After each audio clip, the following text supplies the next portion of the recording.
Hey guys, and welcome to another TF2 video, doing another after commentary. This was originally a live commentary, but I kind of recorded it like 3 or 4 times, trying to get out everything I needed to say in a good amount of time, but I kept getting distracted as I was playing. I kept on forgetting what I was talking about, and it was just hard for me to explain everything easily, especially when I had 3 different topics that I wanted to talk about.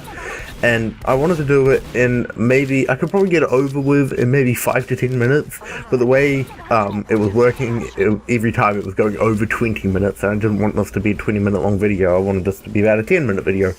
So now it's a after commentary because, I'm bad at live commentary. If I'm doing a live commentary, I need to have nothing to talk about, pretty much. I need to have maybe one topic that I might touch upon, or just talk about the game and talk about what's going on as I'm playing. I can't really do live commentaries and have something important to say, and I don't really have anything too important to say. I just want to talk about my mouse problems. As you can see on screen, my name at the moment is Blame My Mouse.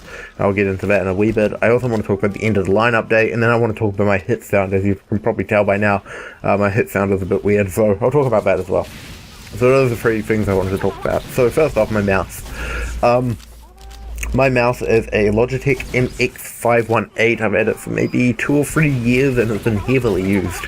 And I love my mouse, but it has finally completely stopped working. As you probably know if you watch my videos, my mouse keeps stop working every now and again. It's just I'll be using it, and then it will just kind of go to-doop, and it will stop responding for a second or so, and then it'll start working again for maybe a minute or 2, and then it'll happen again. But that was just happening way too much, and yeah, this just started happening way too much the other day, and I just couldn't use it anymore. And I was still trying to use it. I was hoping I could probably get it to keep working for a wee bit longer, but then it just completely stopped working while I was playing with Beep, and it's gone now. It just doesn't work at all. It won't turn on. I tried to open it up to see if I could see the problem, and from looking at on the inside of the actual mouse itself, I can't see anything wrong with it. I don't know why it's not working, but now it just completely doesn't work. So I thought maybe it was a loose wire, but I couldn't see anything in the wiring.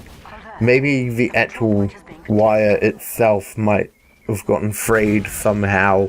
I don't know. But yeah, that's not working anymore. So I'm using this really bad Genius mouse that Squidgy left at my place years ago. He just kind of came around one day and he left it here. I was like, hey, you left your mouse here. He was like, oh, I'm just going to leave it there. I'm like, oh, well, okay, fair enough, whatever. And yeah, it's just been here ever since, and it works fine. There's nothing really wrong with it. It feels a bit weird in the hand. The sensitivity of it feels really off. I've played around with the sensitivity and I just can't get it right. It seems to randomly change. I don't know. It seems to go from being, okay to being too sensitive to being not sensitive enough, and then being okay again for a bit, and I don't know, it's a bad mouse. It's old and bad and awful, and it feels weird in my hand, and sometimes I lift it up while I'm using it, because, I don't know, it's just not big enough for my hand. I'm so used to the, to my MX518 that it just doesn't feel right to me anymore. To use a smaller mouse. So I'm probably going to get a mouse which is pretty much the same as the one I did have. I'm probably going to get the G400 or the G400S, also a Logitech mouse. It's actually the one Beep is using. And it looks exactly the same. It feels exactly the same in the hand, but it is just a bit better. It's got higher DPI and other things that I don't really care about. It's a mouse. To me, a mouse is a mouse, and that's all that matters. If it has the little forward and back buttons on the side, I'm happy. That's all I really want out of a mouse. I don't need a mouse with 1,000 buttons on it to do all different things. Although it might be kind of handy to have a mouse which has maybe 1 or 2 extra buttons. So maybe I can turn off auto reload with my mouse and maybe put on no clip of a rocket jumping. That'd be kind of cool. But that's really all I have to say about my mouse situation. Now let's talk about End of the Line. End of the Line, I'm not overly happy with how it kind of went down. I did open up 2 crates, and I was going to make a video and I was going to show the uncrating, but I just didn't. I'm very disappointed that there aren't any new weapons, and also the new map got cut from the actual update. They said it was too complicated. This is the map CP Snowplow, and it is not complicated at all. There's nothing confusing or complicated about that map at all. It's very straightforward. It's just a CP map. That's all that it is. It's just a CP map, but instead of a timer, there's a train that gets damaged over time, and there's a small 30-second counter, and every 30 seconds a little thing will drop on the train and damage it, and if the train gets to 100% damage, then you lose the round. So pretty much you've got 3 minutes each stage, and yeah, that's it, really. And every time you capture the control point, the train moves up, and you've got to capture the next control point, and the train moves up again. And I think there's 2 stages to the map as well. It's not confusing at all. It's very straightforward. It's just control points. Just go capture the control points. That's it. But no, they say it's too complicated. Even though there's still maps like that control point one, I can't remember what it's called. But you can go straight to the last control point. You can go straight for E if you want to. I don't know why. That confuses me a lot more than CP Snowplow did. And there's also that other map.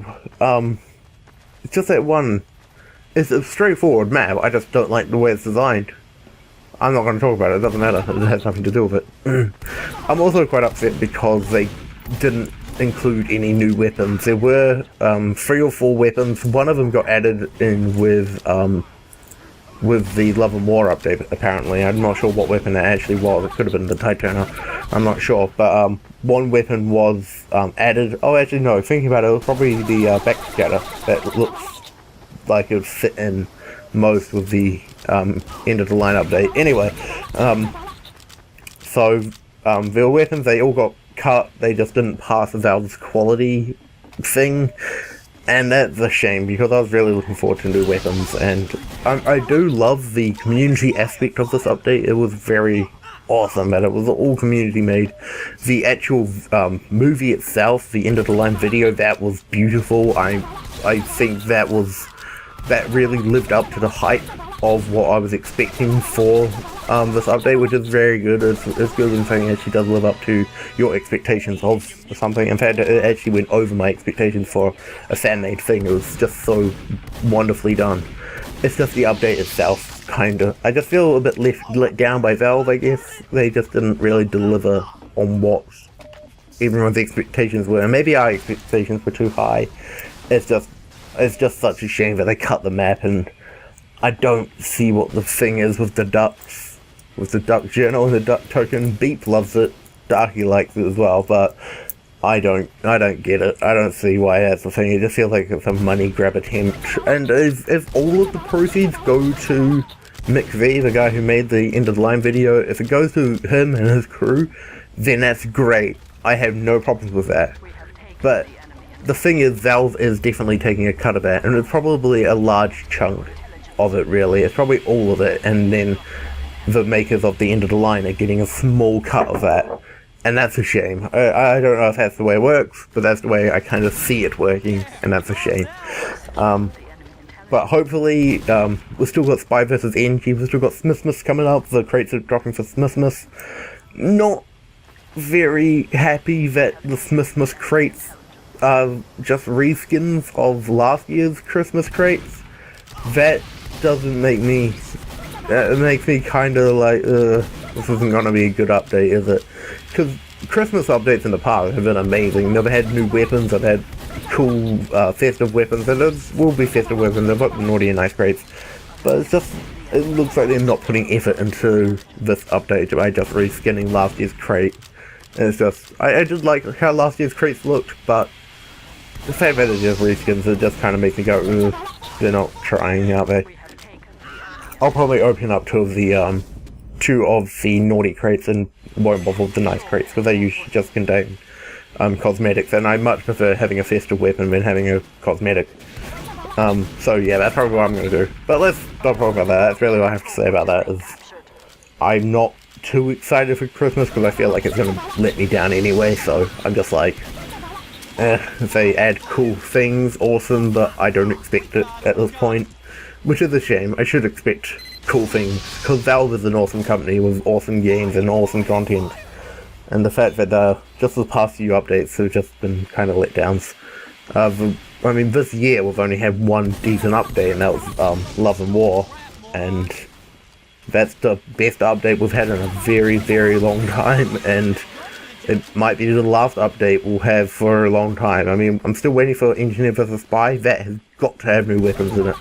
I don't care. If that hasn't got new weapons in it, I won't be very happy at all. But let's stop talking about that. Let's go on to the last subject. My hit sound. My hit sound is in Shut Your Bollock. That's about it. Me and Darky were playing around with Audacity. We kept recording stupid things and putting random effects on it. And at one point I said "Shut your bollock" in a weird voice, and then I kind of turned up the pitch, sped it up a bit, and it sounded beautiful, so I made it my TF2 hit sound. I don't know why. That's what I did, and I think it's beautiful. It's very satisfying to get a headshot or a backstab and have it say "Shut your bollock." It's just so satisfying when you get a kill. It's like, shut your bollock. Shut your bollock. It does sound very weird if you're heavy or pyro, though. It sounds very strange indeed. I'll add a clip after the outro to show that. But that's everything I need to say. I hope you guys have enjoyed this video. And yeah, so thanks so much for watching, and I'll see you next time.